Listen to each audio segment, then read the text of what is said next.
Welcome to the Preserving Family Podcast. The purpose of this podcast is to equip you to gain insight, information, and inspiration to help you protect, teach, and guide your family during these turbulent times. Our goal is to provide tools and resources to help you strengthen and preserve your own marriages and families. Now, here are your hosts, Dr. Mark and Janie Ogletree.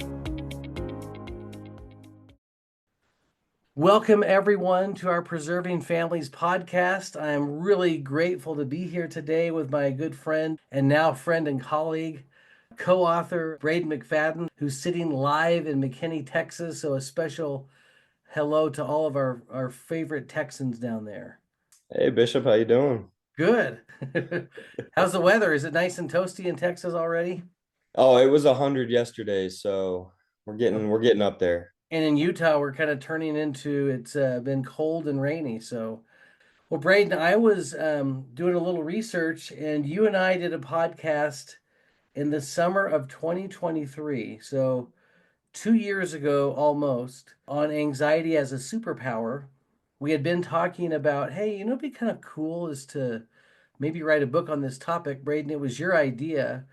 You came to me and said, hey, I'd like to do this. So isn't that interesting? You have a goal, you have a dream, and you go to work, and now the book is published.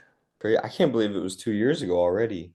And it hasn't even been 2 years. Our podcast episode was on August the 7th. And Oh, wow. here we are in May of 2025. So we went to work and we got it done. And so we are here today in some ways to plug a book. We're not going to be bashful about that. The book is called Anxiety Can Be Your Superpower. Brayden, tell them a little bit about how this idea came to you and maybe kind of the contents of the book a little bit. Yeah, for sure. Man, first of all, I can't believe we're actually holding it at this point. It's so crazy. Kind of funny, right? isn't it? I know, wow, they actually let me co-author a book, right? Who would have thought? Yeah, so it was just kind of, I know we kind of touched on this a little bit in the first podcast, but yeah, just kind of it was I thought at the time harebrained idea that I was like, anxiety might not be all bad, like it's something that can actually prove beneficial and helpful to people.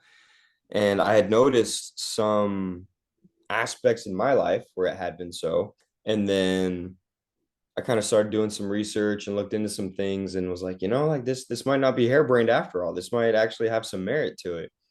And that's when I reached out to you. And I remember that phone call. I was like, hey, Bishop, tell me if I'm crazy. Like, is this something that could be true or not? And you indulged me and you were like, you know what? You might actually be right.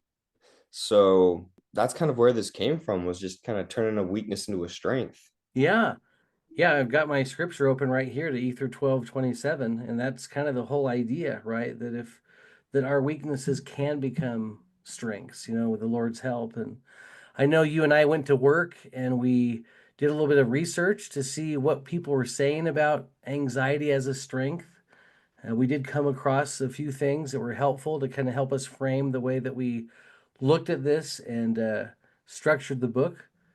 So, Brayden, what are some of the chapters here?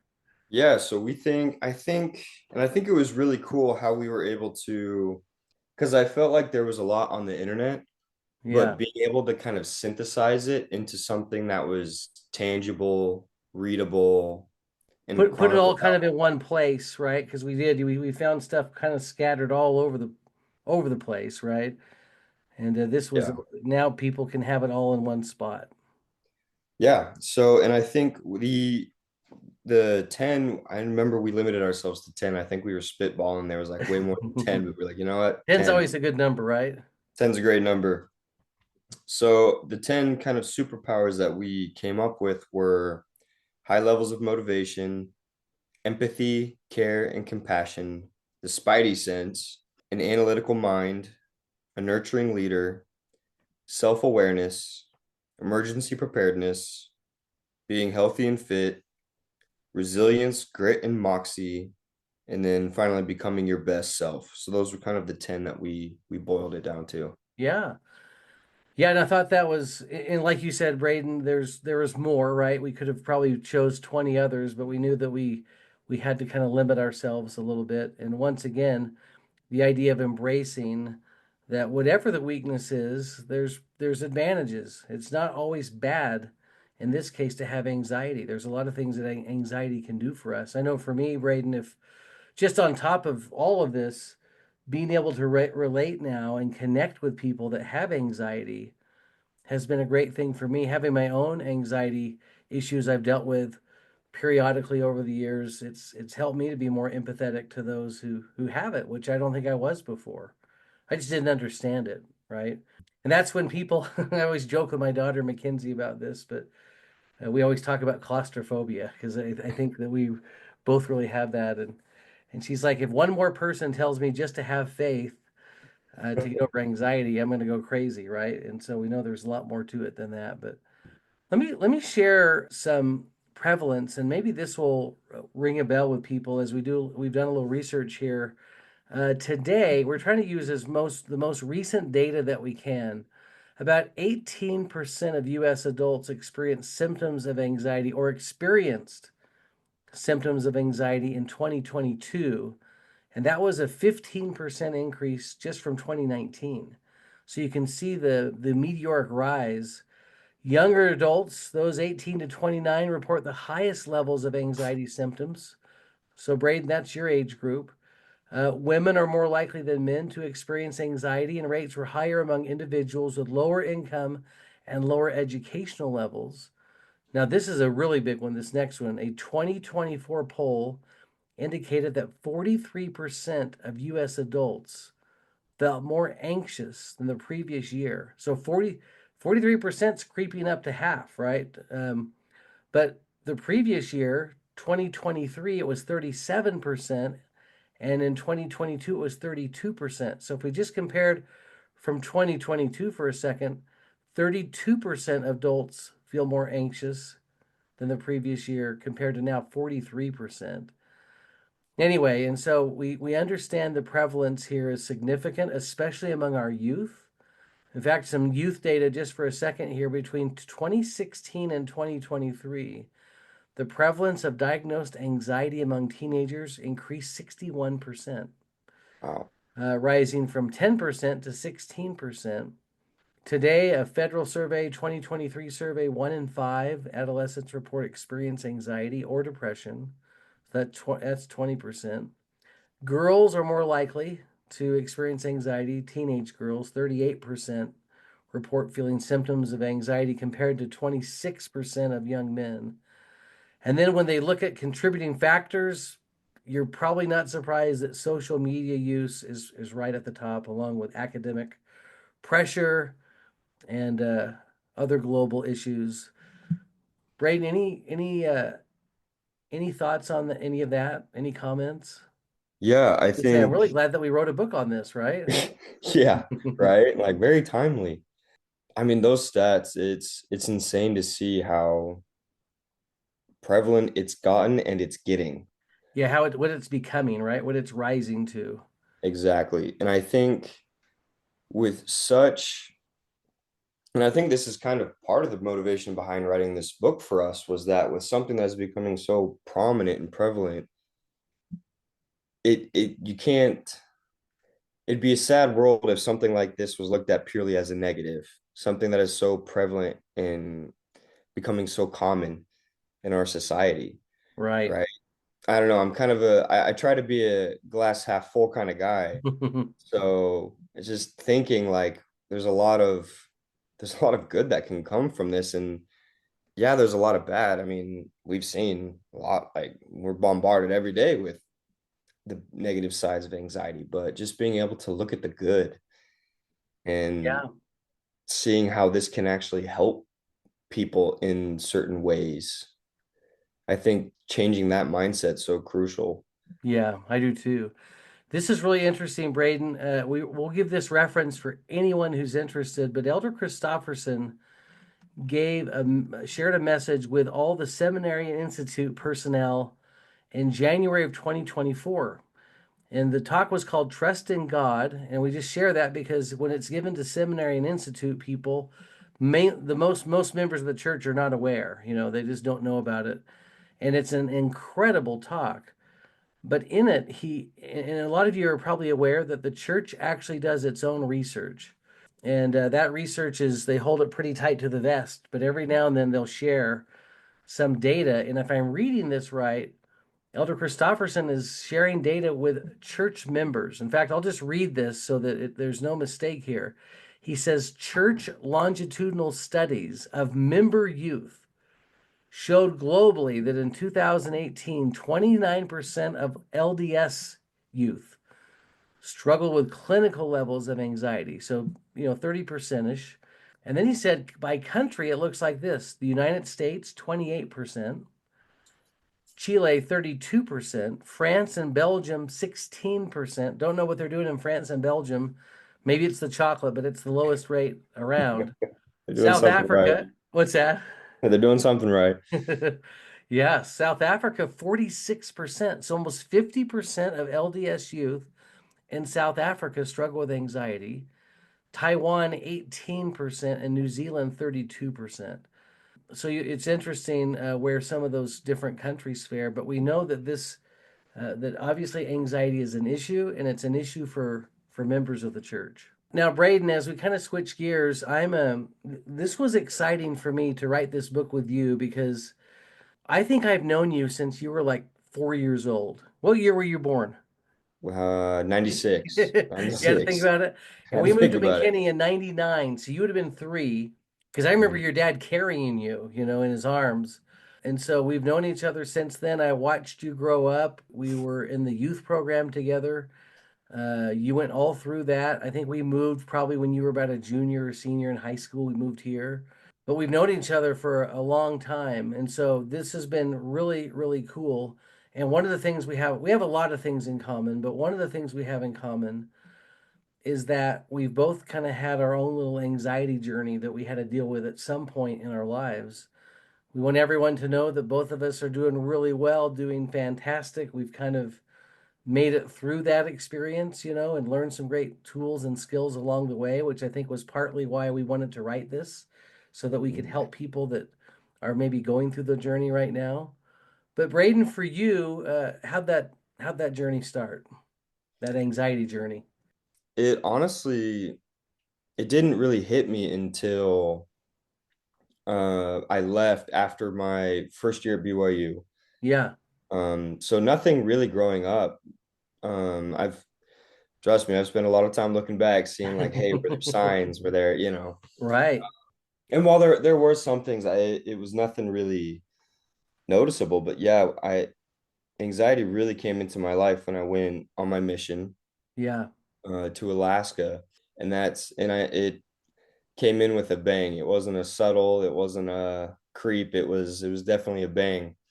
Introduced itself pretty prevalently into my Kind of came life. in like a lightning bolt, right? Oh yeah. Oh yeah, a couple lightning bolts. I mean, it Yeah. was so that's kind of how it was introduced to me. And honestly, going from that experience and then having to come home early from my mission because of anxiety and because of some other stuff, just from concussions, Yeah. from football, just how that was kind of mixing with the anxiety and making everything a whole lot more fun. Just kind of going through that discovery process over the next year or two, and then I'd kind of break it out into phases. There was the survival phase, Yeah. at first where you're trying to figure out what's going on. Yeah, and when people need to know that you don't even know what's going on. You're like, am I just losing my marbles? Do I need to be rushed to the hospital right now? Like, it's kind of kooky, isn't it? I mean, when you start experiencing severe anxiety symptoms, right? Oh yeah, yeah, it's earth-shattering. You don't really, I thought I was a tough guy, and then got hit with some anxiety, and it showed me I wasn't nearly as tough or as in control as I thought I was. Right. But yeah, there's the survival phase, and then I think you reach a phase past that where it's kind of like the hunt and gather kind of learning phase where you're like, okay, now I know what this is, how does mine work? Yeah, Because each person, they experience anxiety in different ways. It's right. very unique. There's some very similar characteristics, but each of us are different, and Hmm. therefore our anxiety manifests differently. You kind of go through that phase where it's like the hunt, gather, understand phase, and then you go to and I feel like this next phase is the phase that a lot of people stop at. It's the Mm. phase that a lot of people kind of think that they're good at, and it's the learning to live with anxiety. And I think you kind of learn like, okay, this is how I manage bad anxiety. This is how I operate with anxiety. This is how I incorporate coping mechanisms and things into my life so that I can kind of go about my life. And I think that's the phase that a lot of people kind of end on. And I know that for me, that was kind of the phase that I thought I ended on. I was like, okay, sweet. But I think there's another phase that I believe we're trying to help people get to. Yeah. It's not living with anxiety, but thriving with anxiety. And I think that's the phase that I had after my second major experience with anxiety. I kind of reached that point where I was like, oh, you can more than just live with this. You can thrive with this. Now we've kind of that's the phase that I've hopefully started to learn and enter and learn from. But and I know each person's different, so I bet you have a very different journey with your own anxiety. Yeah, Braden, I love what you said that everyone kind of has their own path on this because I do think it can be manifest in such different ways. For me, I can definitely look back and see that I've been a worrier throughout my life. I mean, I knew I always kind of worried about things. I even had experiences in my counseling practice where I was treating people with anxiety, reading the symptoms out of a workbook and thinking that is so funny. I think I have every one of these symptoms, but good thing I don't have anxiety. So talk about denial. And I think for me, it hit me. I was probably in my late 40s and was the bishop of our ward in Texas. I was running my own counseling practice, and we had just started our own business, doing that full time.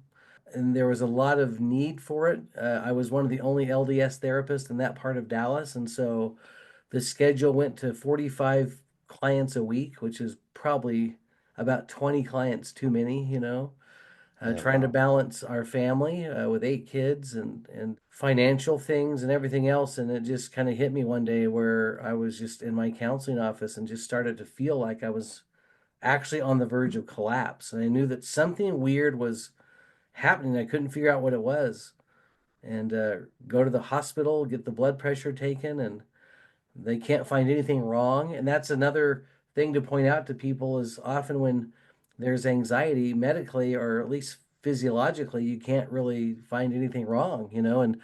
And that kind of these little episodes kept happening where I kept feeling like I think I'm just going to collapse and die right here on the spot. It just really felt people talk about a tunnel, kind of a tunnel vision or something like that. And then that was the trigger that just set off every anxiety symptom you can think of. From that day on, it was shaking, feeling cold, being dizzy, being exhausted, and a whole bunch of other symptoms. And once I admitted what it was, I didn't want to admit what it was. That's really hard when you're the bishop of the ward to admit that you have anxiety. That's the last thing you want to tell anyone.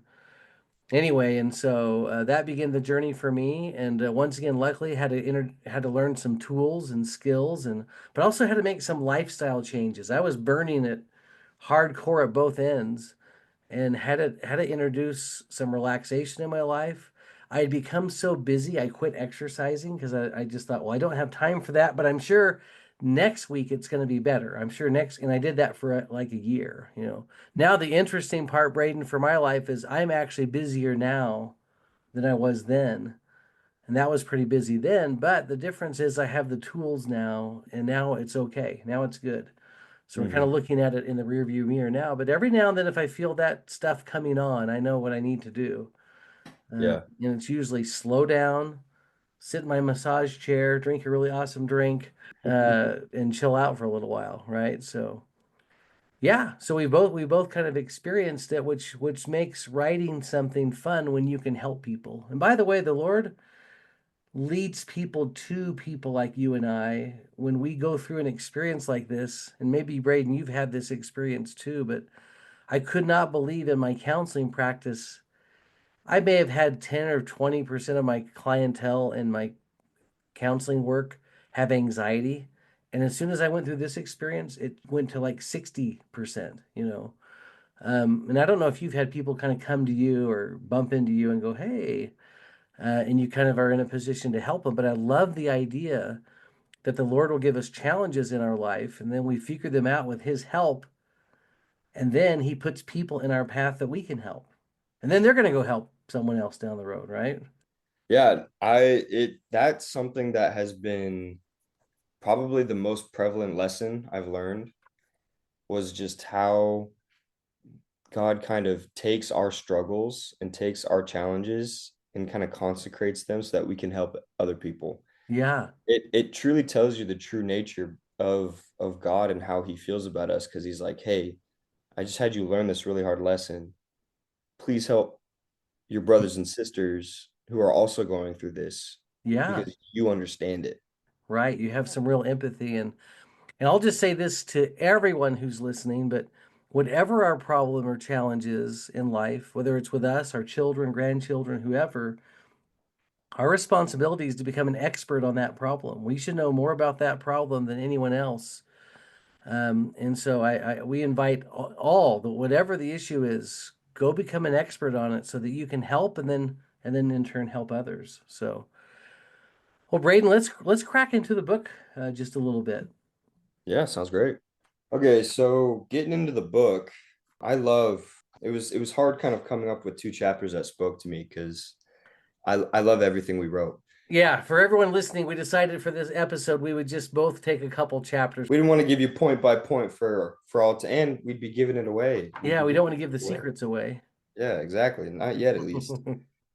But the two chapters that I picked, the first one that really when I was picking a chapter, when I was picking chapters, I paused and kind of thought about my anxiety journey and was like, what are two things that come to mind when I look back on this?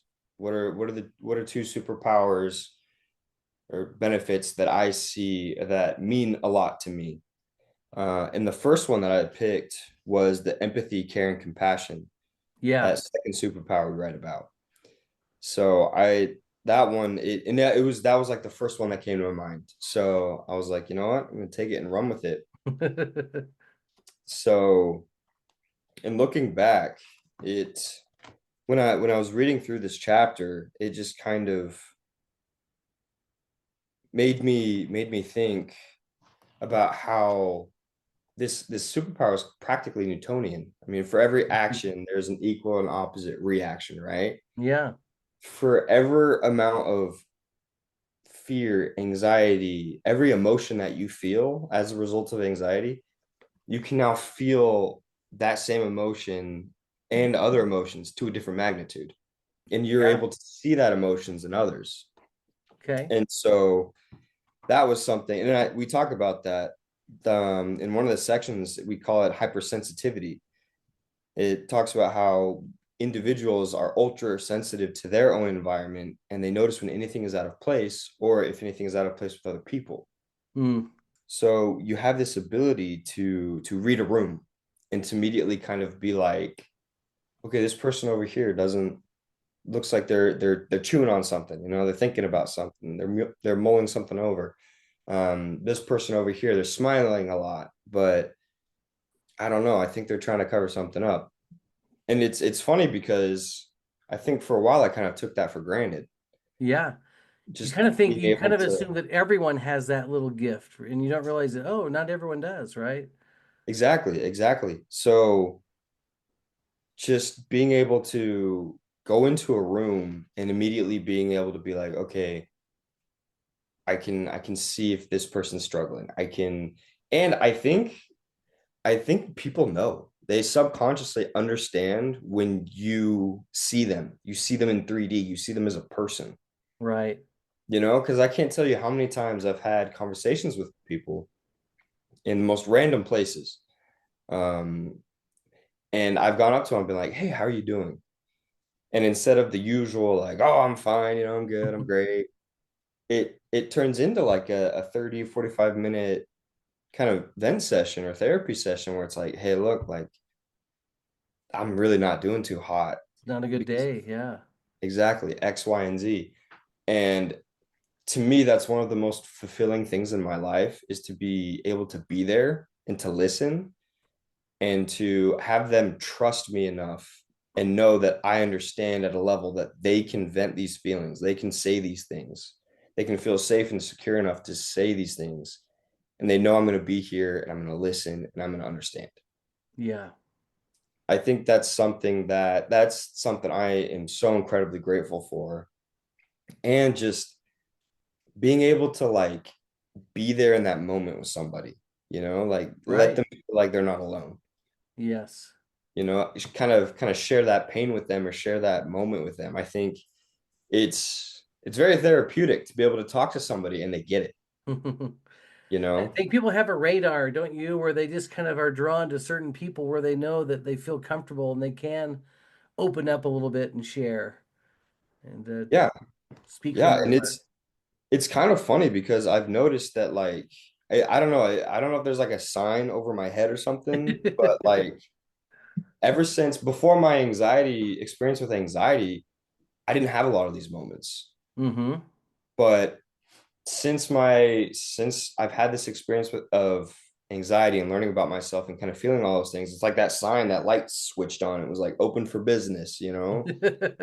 And all of a sudden, all these people, and a lot of the times too, it's people I barely even know. Yeah. It's somebody who it's like, dude, I say hi to you at the gym every day. That's like the depth of our relationship. And we're now having this deep conversation about how something's, you know, going on in your life. Yeah. And I'm just sitting there going, this is amazing. And I feel like so honored that you trust me enough Right. to to be there in that moment with you. So that was the first superpower that I've noticed a lot and that I've really seen kind Yeah. Braden, of that's awesome. And as you're talking, it reminds me of one of our daughters, Cassidy, who that's our big family joke with her. No matter where she is, if she's in line at Wendy's to get food, if she's at a restaurant, if she's in line, if she's walking in a shopping place, whatever, people just find her and we'll say, Cassie, where were you? Oh, this person was telling me their whole life story. You know, she must have that same sign that you have, you know, above your head. And but I also think it's cool to consider that those that are anxious are often, you know, you talked about empathetic, you know, and sensitive. You know, they're often sensitive people, and sometimes people don't like that word sensitive, but it's actually it means you're in tune to the needs of other people. You know, a person with anxiety could drive by someone on the side of the road with their hood up and their radiator smoking and feel a great need to pull over and help because we're kind of in tune to where people that don't have that would drive right past that and not even think a thing of it, right? And you would say to that person in your car, "Oh, we ought to stop and help that person," and they may say, "What person?" They didn't even notice, right? And so this is also would in my mind include being sensitive to the spirit and to the promptings that come. And so there's a lot. I love what you have talked about with empathy. This is good. So my superpower that I thought would be kind of fun to talk about is one of the first chapters in the book. It's called we call it high levels of motivation. And it's kind of along the lines that people who are anxious often are highly motivated people. You and I did a little research, Braden, and we found out that people like Emma Stone, Michael Phelps, Ryan Reynolds, Harrison Ford, Donny Osmond, Abraham Lincoln, Franklin Roosevelt, Martin Luther King, Jr., Winston Churchill, Terry Bradshaw, and our favorite Steve Young all have something in common, you know, and it's that they've all struggled with anxiety, but also notice that they're all highly accomplished people, you know. And so often those who are anxious have this superpower of wanting to do a lot. Their anxiousness inspires them to achieve and to accomplish. I remember Braden from for myself, it was in high school, and I can look back on high school and recognize that I did not academically try at all, right? I mean, I just hardly tried at all, and I didn't really exert myself. But I remember my high school counselor telling me that I probably shouldn't go to college, that probably wasn't going to be a good fit for me and I should look at another direction. And I don't know why, but that just turned a switch in on me like, okay, game on. You don't think I should go to college? Watch this. Not only did I go to college and do well, I did a lot better in college than I did in high school. But I still remember getting my doctorate degree, attending that graduation ceremony, and just literally thinking of that high school counselor, years earlier who told me you're never going to be able to do this. And so that just turned that gear. I'm going to quote Kristen Ty, who said that many people who have a form of anxiety are chronic overachievers. Anxiety is often used as a tool to push yourself to the limit of your achievement. That the energy that fuels anxious thoughts and behaviors is giving you what you need to take action and get unstuck. By not taking action, the energy is getting bottled up inside. And by the way, that ends up transforming into anxiety.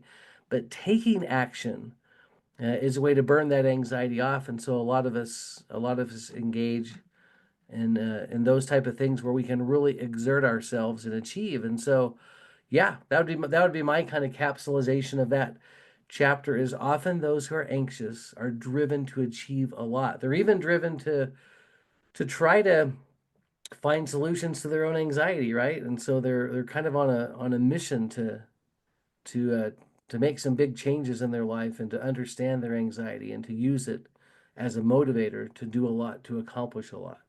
Yeah, yeah, it's funny now because I think I have a harder time turning it down now than turning it up. Yeah.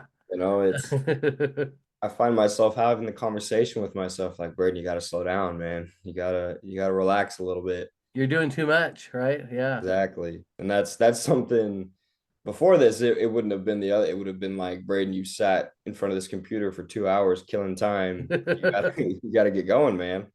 Right. So yeah, that one definitely, and like understanding our anxiety. I joke, I'm like, I don't have a degree or a medical degree, but I in kind of anxiety and in stuff like this, but I feel like I should be a professor of practice at this point, like Yeah, you could I've done easily. so much research. So, and it's good too, because it's it's research that I feel like helps a lot. Well, that's also the thing about anxiety is the treatment for anxiety. I always tell everyone it's actually what all of us should be doing anyway to live a healthy life. Getting enough sleep, waking up early, exercising, eating right, relaxing, just these are lifestyle things that everyone should be doing. Sorry, side note, side note. Okay, Yeah. what's your next chapter? All right, my next one. Oh, I have a feeling my mom's gonna roll her eyes when she listens to When she this, hears this one? when she hears this one. But I chose being healthy and fit. That was the next Oh one that yeah. I chose. Well, this is one of your passions for sure. And it's something that it's kind of funny because I mean, growing up in Texas and kind of being a part of the football culture of Texas, Yeah. we're taught to work out and to push our bodies from a young age. And so this is something that I've had with me my whole life. And it was kind of fun when I began this journey with anxiety to learn that, oh hey, one of the tools that is so important in helping with your anxiety is a tool I already have in the toolkit. And it's something that translates very well. But I think this one's a big one because I feel like this one also you it has a very there's a very large propensity for people to avoid it because anxiety plays a huge role in keeping people from being physically active and Yeah. keeping people from eating healthy. So it's kind of ironic because it's one of the best ways to help with anxiety, but it is one of the hardest things to start doing. Um, and I remember when we were writing this chapter, I went back and read it, and I was like, "Holy cow! threw so much research at everybody. I Yeah. think that's one of the most, I think that Yeah. chapter alone has like 20 footnotes in the first 3 pages. Yeah. So, but I think I remember when we were writing this, we really wanted to get it across to people like, hey, this is something that can truly change your anxiety experience. And not only that, but change your life Yeah. and kind of help you improve. And I remember I wrote a little anecdote in that chapter, and it was like, this might seem a little dramatic, but being able to go to the gym, being able to work out almost kind of saved my life those Yeah. first times when I was going through anxiety, because when you work out, when you get that blood heart rate up, you get that blood and get that blood pumping your brain, you get that blood pumping everywhere, it negates it. It's funny because it feels like the anxiety just kind of melts away, Mm-hmm. and you can be yourself almost. You're true unanxious. It's like the dopamine you're getting from the workouts counteracting the anxiety.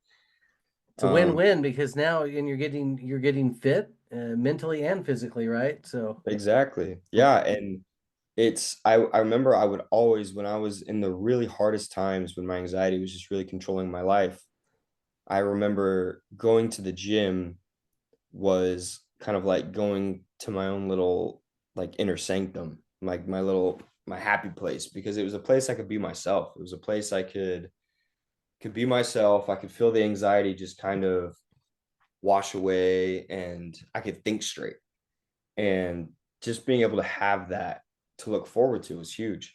And so that's why that one was huge. And then now it's, even to this day, currently in grad school, I can't tell you how many times I've been at the gym and I've been like, oh, that would be a great topic for a paper. Or mm, like, oh, this is a really good, it's where you're getting like, your inspiration, it sounds like. exactly. And it's because you can kind of take out all the other distractions and just go. Right. And I say gym, and I mentioned this in the chapter as well, is like gym could mean anything, you can go on a run, Yeah. go play. If you're my dad, you can go play pickleball in the mornings with all of Yeah. his. Just getting that heart rate up and getting that, it's so crucial Yeah. to helping you feel better. Right. And not only that, but like eating well and choosing correct foods. I mean, I know from a doctrinal standpoint, we believe in that as well, but it's truly applicable in helping you to live your best life. So Amen. that's why I really picked that chapter, because I feel like not only does it help with your anxiety, it just helps with everything in general. Right. And it's an easy one to miss. It's an easy one to avoid. Yeah. Oh, that's awesome, Brayden. That's great. Even the fact that there are chemicals in our body that are kind of propelling us and causing us to feel anxious. Exercising is burning those chemicals off. A lot of times after a long run, people will feel very calm, right? You kind of feel just kind of really chilled. It's because those anxious chemicals have been burned off. So, well, the last one I would talk about, I'm very fascinated in the subject, is leadership. And we wrote a chapter called The Nurturing Leader. And we wanted to show how those who are anxious can be great leaders. That once again, this is counterintuitive because a lot of people would assume that if you have anxiety, that you probably would be a horrible leader, right? But it doesn't have to be that way. In fact, I'll just read a few things that we wrote. Individuals who have anxiety are often people-centered. They're kind, they're warm, they're empathetic, intuitive, goal-driven. They actually care about those that they lead. And anxious people can be great leaders. I found this book in our research by Maura Aarons Melee, and she wrote a book called The Anxious Achiever. And she said this, that when you understand your anxiety and learn to leverage it, you develop a leadership superpower. When you are attuned to your emotions and what they are trying to tell you, you become self aware and a conscious and a thoughtful leader. And so there are just a few kind of Brayden sub points we made in this chapter. So Brayden, there's a couple kind of sub kind of categories here under this idea of being an empathetic leader. One of them we called the watchman on the tower because the anxious leader actually is always looking into the future. They're forecasting, they're looking ahead. They're vigilant, scanning the environment for threats and whatever else they need to be anticipating. We've talked about, I think we have a whole chapter on an analytical mind, but we use that in here to talk about how the anxious are blessed with an analytical mind. And just as you were talking about exercising and having these thoughts come to your mind about papers, I wrote that the anxious leader will often wake up at 4 a.m. with ideas for their business. Or, if you're a church leader or a leader in the community, you're constantly thinking of ways to improve. And then another one I wrote about, or we wrote about, is the idea that the anxious leader is anxious to get things done. An anxious person's not going to just sit back and not do anything. An anxious person is going to move forward and accomplish. I wrote that if you knew that a hurricane was heading towards your community, you'd probably do something about it. You'd either get in your car and drive away, you'd board up your house, you'd do something to protect it. But that's what an anxious person would do. They wouldn't just sit there. Anxious people tend to be honest and open in their leadership, which draws people to them. They're prepared. I love the idea that they're prepared because they're always kind of anticipating what could go wrong. So they're ready for it if it happens. And then one of them we talked about was that the anxious look outside the box. They think in ways others may not. And so they're really excited to think of new ways to do things. And then this idea of empathetic leadership, they're in tune to the needs of others, those that they're leading. They can be very empathetic. This is from Maura Aaron's Melee again. Anxious people can be very empathetic and are good at tuning into personal or group dynamics. When we're anxious, we're concerned about what others think about us, and we're searching for clues. And we can manage people better. Anyway, so there's a lot there. We don't need to recite everything, but I thought that was maybe a good chapter to throw out there on just the idea that those who are anxious actually can make great leaders. Yeah, and I like how you mentioned that it's counterintuitive because I feel like a lot of people when they think of anxiety, they're like, that doesn't correlate with good Being a great leadership. leader. Yeah, but I think ironically, that was actually one of the first superpowers I thought of when we were coming up with this topic because I was thinking like, wow, like we've got leaders like Abraham Lincoln and all of these other individuals who had anxiety, had this, and look at what kind of leaders they were. Look at how great they were. Right. So I think it was funny because that was the first initial, I think, correlation I made, which was very counterintuitive. But at the Yeah. same time, How in it the world fit. can you be a good leader if you're anxious, right? That means we would interpret that to mean you're a mess, but it actually. And I know Brayden, at least most of my leadership has been with church related kind of things, but still, I think my own anxiety has helped me be in tune to the needs of others and to be always looking for the kind of out in ahead to see what's coming next and to be willing to listen to others. And I think the anxiety drives that a little bit. So, I think to kind of close this up, we want to really reiterate how beneficial anxiety can be. I know it's something that we've addressed quite a bit on this podcast and on the first initial one, but I think it's worth mentioning because it's true. yeah, And it's something that and it's something I feel like we need to keep reiterating because a lot of what is said in the world about anxiety and about how it can impact your life is negative. And how it's true that there are bad parts of anxiety. I don't think either one of us is saying like anxiety is all sunshine and rainbows and it's yeah, great. like it's awesome. It's great.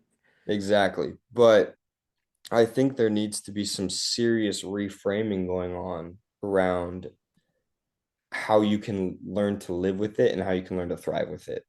When I was talking earlier about kind of the different phases, it's very true that very many people get to that phase where it's like, I've learned to live with anxiety, and they stop there because they think Right. that's as far as I can go. That's as far as I can develop with Yeah. anxiety. So I can learn to live with it. But I think we're here to say, and we're here to show, not only with our words in this book, but like in our own personal lives and how we have kind of learned to live with anxiety that no, you don't have to just live with this. You can thrive with it. You can do great things with this. Like you can really become the best version of yourself with anxiety. Yeah. There's no asterisk. There's no, little sign saying, "Oh, you're stunted because of Yeah. anxiety." That's not the case. Anxiety can actually help you become the best version of yourself.